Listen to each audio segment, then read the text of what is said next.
Olá, alunos, tudo jóia com vocês? Hoje nós vamos falar um pouquinho sobre o manejo integrado de pragas no arroz. Bom, antes de mais nada,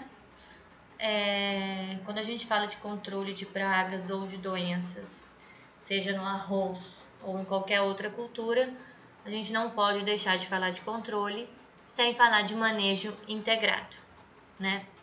Então, o manejo integrado ele tem alguns pilares, alguns princípios, alguns pontos importantes aí para o produtor rural prestar atenção dentro da propriedade, para vocês, futuros agrônomos que vão estar lá trabalhando, para entenderem, para executarem da melhor forma o manejo integrado. Por que é importante se fazer o manejo integrado? Porque ele vai reduzir custo, e é isso que o produtor rural quer de você. Redução de custo de produção. Ele vai ter maior retorno com isso, tá? Então, o monitoramento integrado, ele junta aí todas as formas de controle possíveis que eu posso utilizar dentro de uma propriedade. Não vou trabalhar com um tipo de controle só de pragas. A gente vai trabalhar aí quantos forem possíveis, quantos forem cabíveis dentro daquele local. Então, a gente começa o manejo integrado com o monitoramento. Então, o monitoramento nada mais é do que procurar essa praga na lavoura. E para a gente procurar determinado inseto que está sendo praga naquele momento, nós precisamos conhecer o inseto.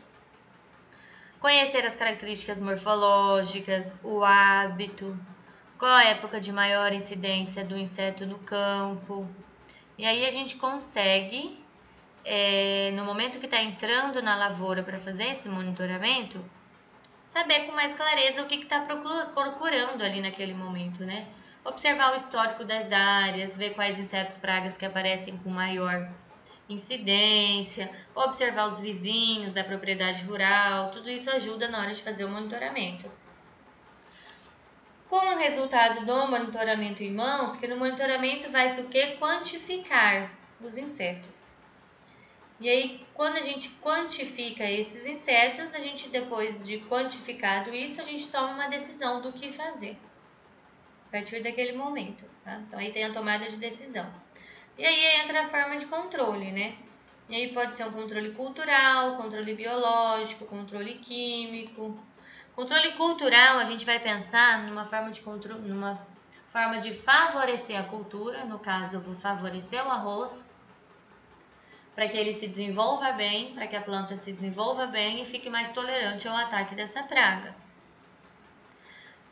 Então, como é que eu vou favorecer o arroz? Um estande adequado de plantas, uma época de semeadura adequada. Vou controlar minhas plantas daninhas, que além de competirem com o arroz, podem também ser hospedeiras de praga. Toda a manejo que eu vou fazer em campo, que vai favorecer o crescimento do arroz, entra como forma de controle cultural. E a gente tem o controle biológico, que são inseticidas biológicos, né? Que a gente encontra já produtos aí biológicos que vão eliminar as pragas, como por exemplo, parasitoides de ovos e de lagartas, o Bovéria, que é pulverizado na lavoura, Metarrhizium, são tudo formas de inseticida biológico. Metarrhizium, que é um fungo, né? Normalmente utilizado para controlar cigarrinha.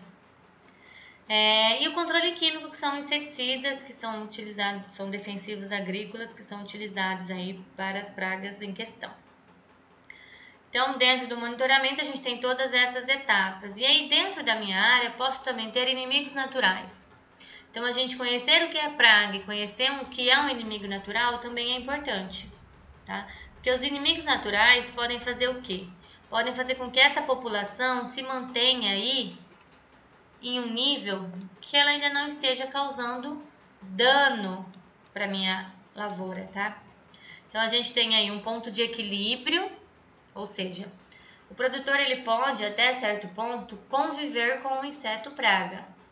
O inseto está lá atacando a lavoura de arroz, mas ele não vai chegar a causar danos ou perdas na produtividade. A partir do momento que aquela praga vai aumentando na lavoura, e aí cada praga tem um nível de controle, que é o quê? É o que a gente vai quantificar, tá? Então, eu sei que que a Spodoptera são 2 lagartas por planta, enfim, dando um exemplo, tá? Cada praga tem um nível de controle. E aí, relembrando aqui, né, porque vocês devem ter visto isso em entomologia, para quem já fez entomologia, tá? E aí, quando ela atinge esse nível, a gente tem que tomar alguma decisão para que não chegue a atingir danos econômicos, tá?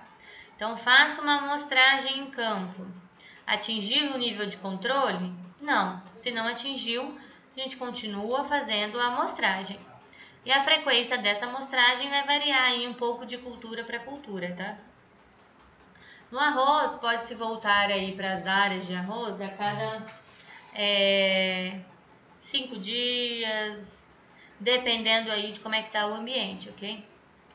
Tem algumas culturas que tem uma amostragem um pouquinho mais rígida, tá? Então, depende muito da cultura e do ambiente que nós estamos vivendo. Então, fiz a amostragem novamente. Atingiu o nível de controle? Se sim, vamos controlar. Com quais medidas? Então, normalmente a gente já vem tomando algumas medidas de controle, né? Com controle cultural, mantendo os inimigos em campo, os inimigos naturais aí na área, utilizando inseticidas que não vão afetar tanto esses inimigos naturais, né? E conhecendo os insetos. O monitoramento, o que é esse monitoramento? Que é a primeira etapa do manejo integrado. Procurar para quantificar esses insetos em campo. Então, quem já fez outras fitotecnias comigo já deve ter visto essa imagem aqui nas minhas aulas. Então, a gente vai entrar na lavoura, em cada talhão, caminhar em zigue-zague, parar em pontos aleatórios nesse talhão, e aí nesse ponto a gente vai analisar uma planta de arroz. E vai anotar, marcar todas as pragas que a gente encontra aí nesse ponto. Então, vou falar aqui, desculpa tomar uma água. Vou falar aqui de algumas pragas. Primeira delas, percevejo do Congo. O nome científico dele, Tibraca limbativentris. Percevejo do Congo, ele é um inseto sugador, que ele pode causar a morte da planta. Pode causar a morte da planta inteira ou a morte parcial. O que seria essa morte parcial? A morte de alguns perfilhos. Principalmente da parte central dos colmos, que é onde ele vai ficar, tá? Ele vai atacar o colmo, com plantas de aproximadamente a partir aí de 20 dias, que é quando essa planta vai já começar a perfilhar. Eles costumam ficar próximo à base das plantas, ali mais rente ao solo. Normalmente ficam de cabeça para baixo na planta, igual tá aqui na foto, tá? Quando a gente tá fazendo a amostragem, tem que abrir ali os perfilhos e olhar no interior da planta. Ele costuma ficar ali no centro da planta, tá? Fazendo a sucção ali da seiva no caule. Então, quando atinge a fase vegetativa, ele vai causar coração morto. Vai matar aqui, ó, vai secar a parte central da planta. Então, a planta vai perder perfilhos. Quando ele está atacando a fase reprodutiva, vai causar o que a gente chama de panícula branca, com grãos xoxos ou grãos quebrados e grãos gessados, tá? Que é esse sintoma aqui que aparece na planta. Então, ele pode aparecer tanto na fase vegetativa como na fase reprodutiva, a partir dos 20 dias após a emergência dessas plantas. Aqui mais uma imagem mostrando o sintoma de coração morto. Aqui a imagem do percevejo da praga lá no interior da planta, ó. Então, aqui vocês percebem que quando eu falo que tem que abrir e olhar lá no interior da planta, é porque é lá que ele vai estar escondido. Não vai estar por fora, ele vai estar lá no interior, atacando ali os colmos da parte central, por isso causa esse sintoma de coração morto. Outra praga que costuma aparecer no arroz é o percevejo das panículas. E aí eu tenho 3 espécies aqui. Todas oebalos, todas do mesmo gênero, tá? Oebalos poecilus Y. griseus ou grisensis, tá? São percevejos pequenos. Eles têm aí no máximo até 1 centímetro quando já estão na fase adulta, quando já estão grandes.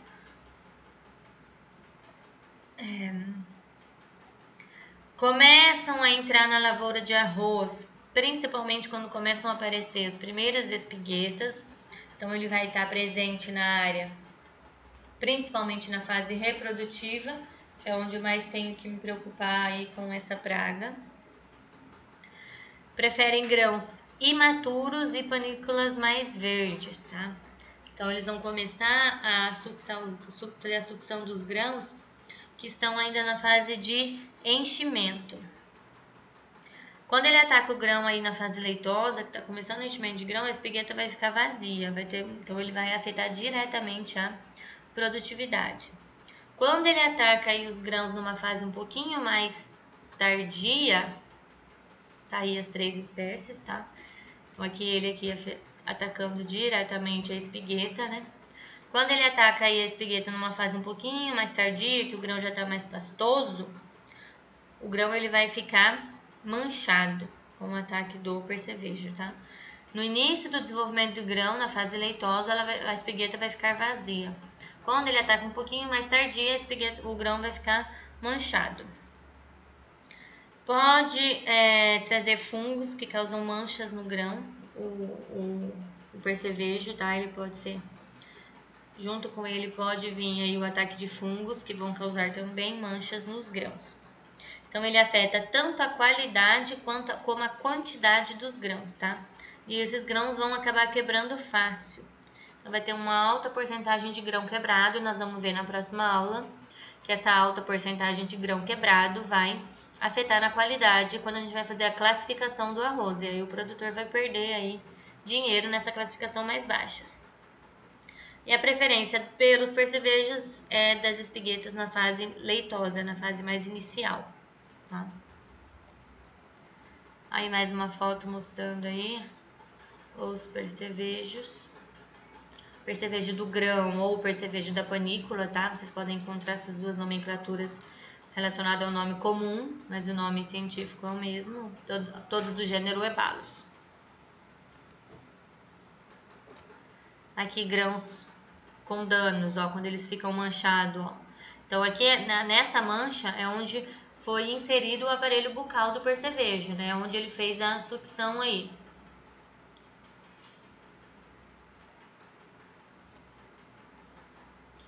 Esse aqui são as ninfas do percevejo. Então ele faz a postura e aí são várias. A gente vê que é uma quantidade considerável de ovos que ele vai fazer a postura e aí são as ninfas, né, do percevejo.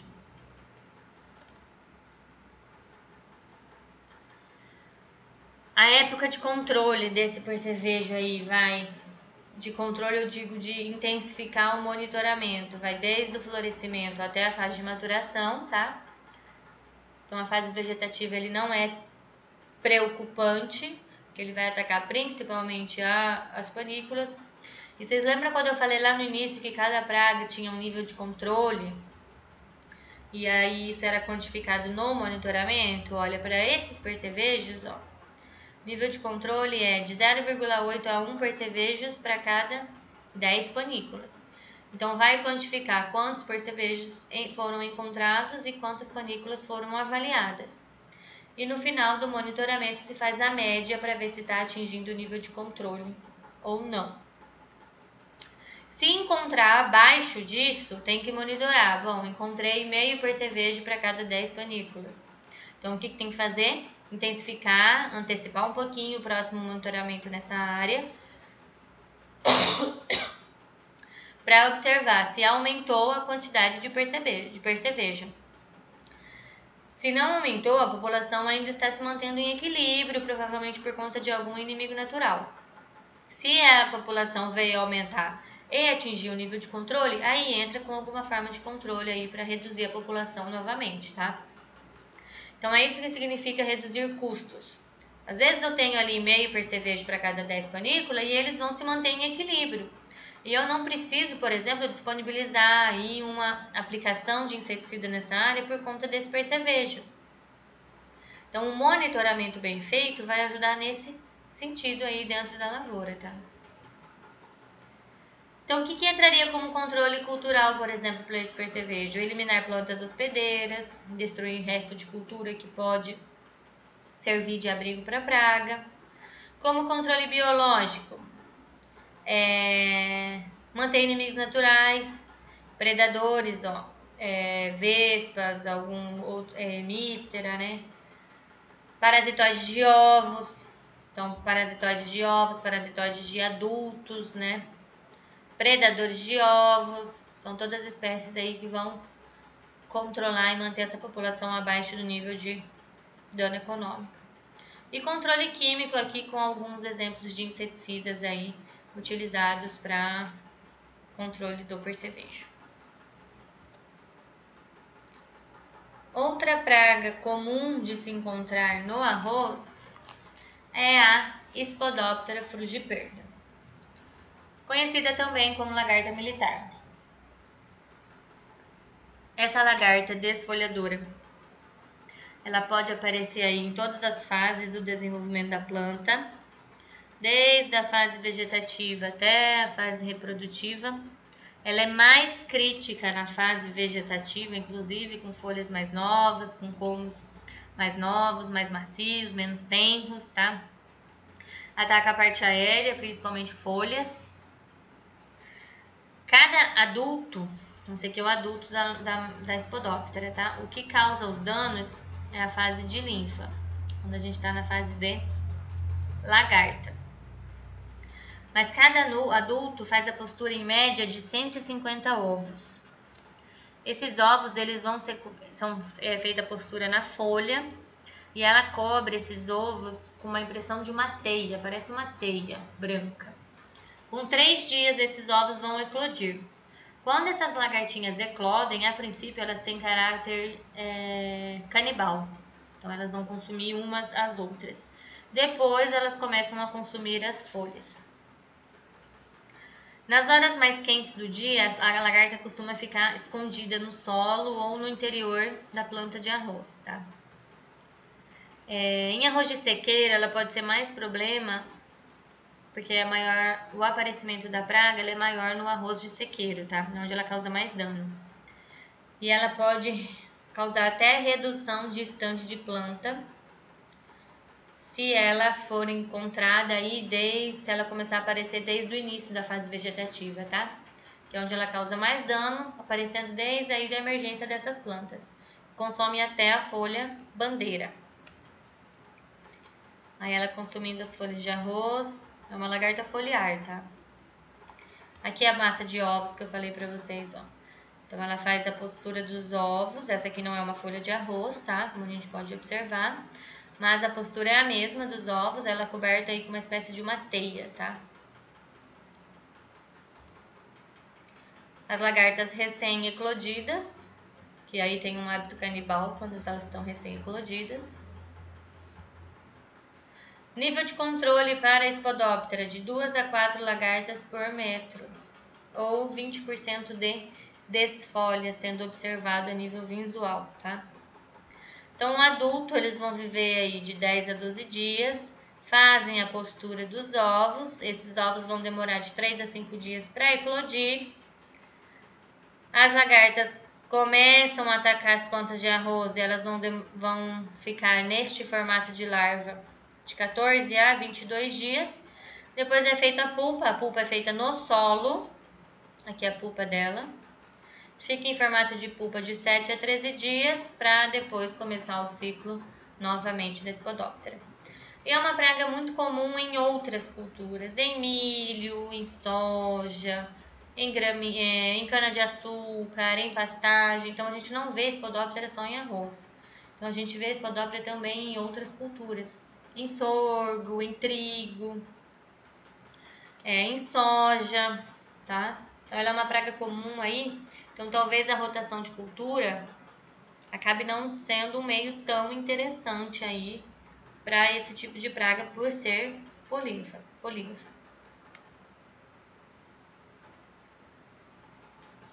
Outra praga comum de encontrar no arroz, que antes ela não era uma praga considerada de importância no arroz é a diatreia.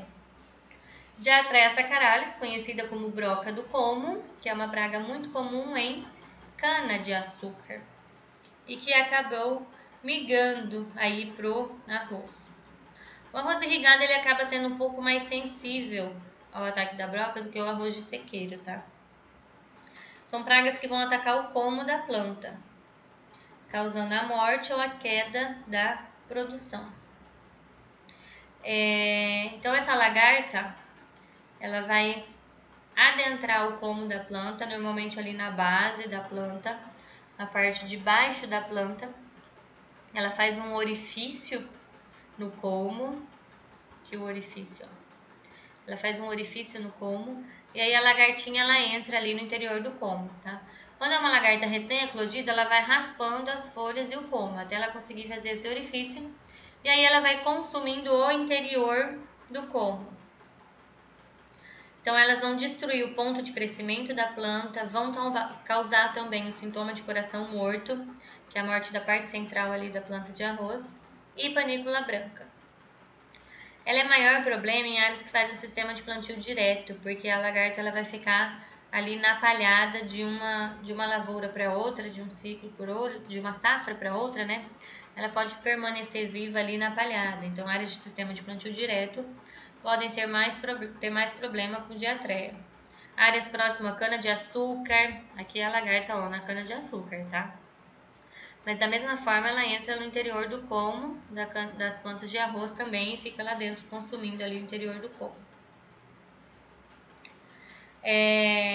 A polpa também é feita no interior do como, tá? Então ela entrou e ela só vai sair de lá mariposa na fase adulta. Então tem que tomar cuidado aí com inseticidas químicos que sejam aí inseticidas de contato para essa praga. Aqui ó, o orifício que ela faz, a polpa aqui no interior do como, no caso cana-de-açúcar também, mas só pra gente ver como é que é feito, como é que é a polpa, né? Também faz essa polpa no arroz. E aí morrendo aqui a parte central da planta, tá? Por conta da entrada. Aqui o orifício dela aqui, ó, na imagem dá pra ver.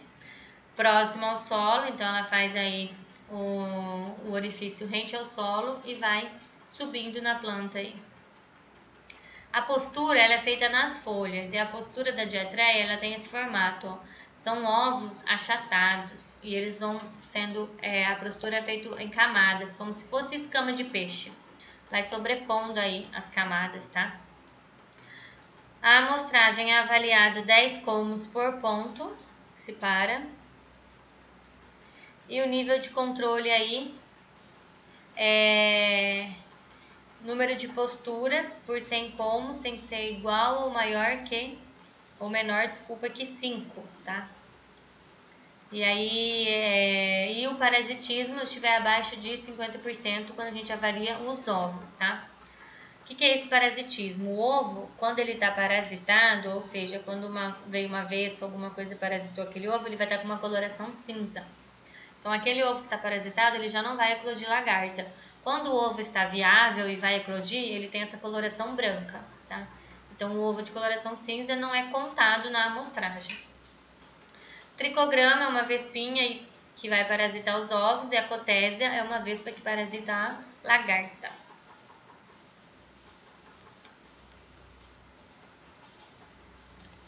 Então, vocês entenderam aqui essa nível de controle, ele é em função da postura, tá? Número de postura para cada 100 comos. Então, avaliou 100 comos e achou mais do que 5 posturas, está no nível de controle. Se o parasitismo estiver abaixo de 50%. Então, eu achei 5 posturas. 2 estão parasitadas, 3 não estão. Então, atingiu o nível de controle, tá? Então, o nível de controle para esse caso aqui, em função da postura de ovos.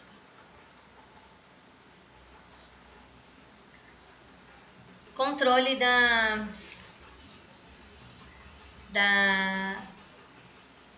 broca da cana, da broca da diatreia, né? Broca da cana, conhecida, o nome vulgar dela é broca da cana de açúcar, porque até então ela era uma praga mais específica para cana e acabou migrando para outras gramíneas. Tratamento de sementes com fipronil, inseticidas e parasitoides aí. Nesse caso aqui, ó, o tricograma,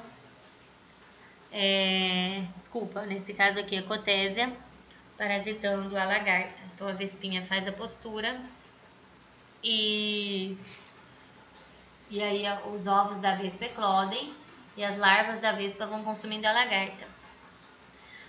Quando a gente vai pesquisar, às vezes a gente pode ter alguma diferença em relação ao nível de controle de material para material. Ó. Nesse caso, o nível de controle é 4 posturas para cada 100 como.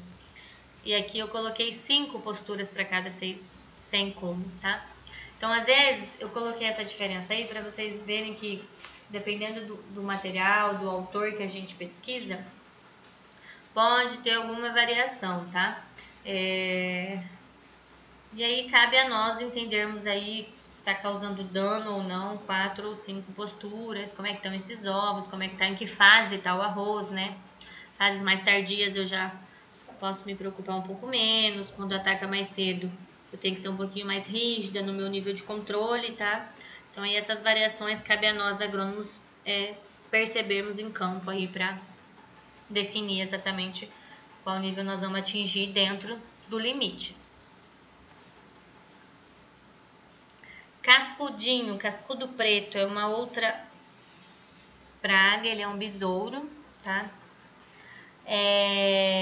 As larvas e os adultos vão atacar a raiz.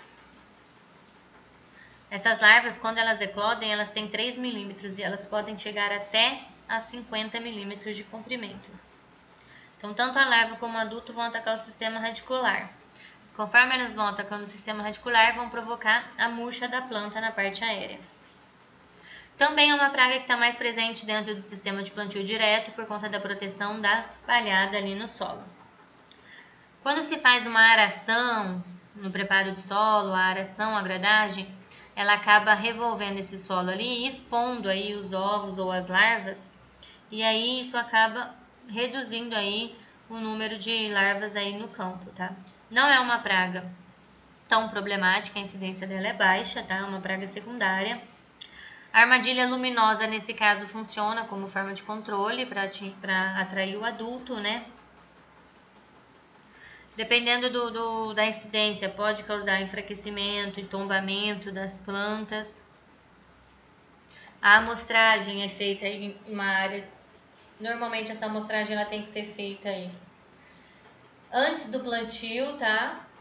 E 4 larvas ou 2 adultos por metro quadrado já está atingindo o nível de controle. Porque tanto o adulto como a larva eles vão ficar no solo. Então, áreas que tem plantio convencional não tem tanto problema. Ela vai ser mais problema em áreas de plantio direto, que eu não tenho esse revolvimento. E aí a palhada vai servindo como proteção no solo e a praga vai aumentando, tá? Para controle pode ser utilizado o controle químico, a aração, né, que eu comentei com vocês, a armadilha luminosa para atrair os adultos.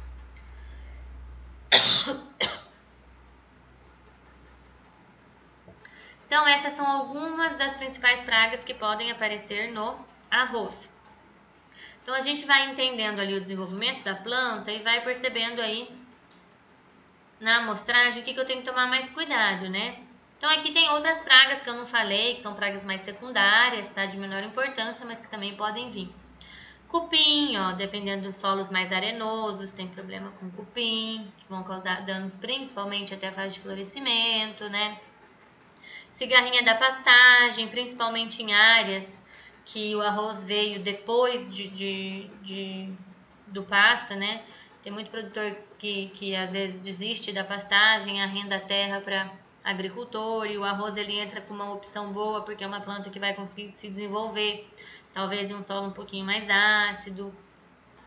Então ela é uma planta muito utilizada em áreas novas, áreas de abertura ou áreas pós-pastagem, tá? Então aí quando a gente tem essa condição de áreas pós-pastagem, tem mais presença de cigarrinhas das pastagens, tá? Então aí a gente vai entendendo aí o desenvolvimento da planta e percebendo que praga pode aparecer mais aí em determinada época do ciclo. Isso é importante para fazer um monitoramento bem feito, ok, pessoal? Bom, então hoje a gente fica por aqui e até a próxima.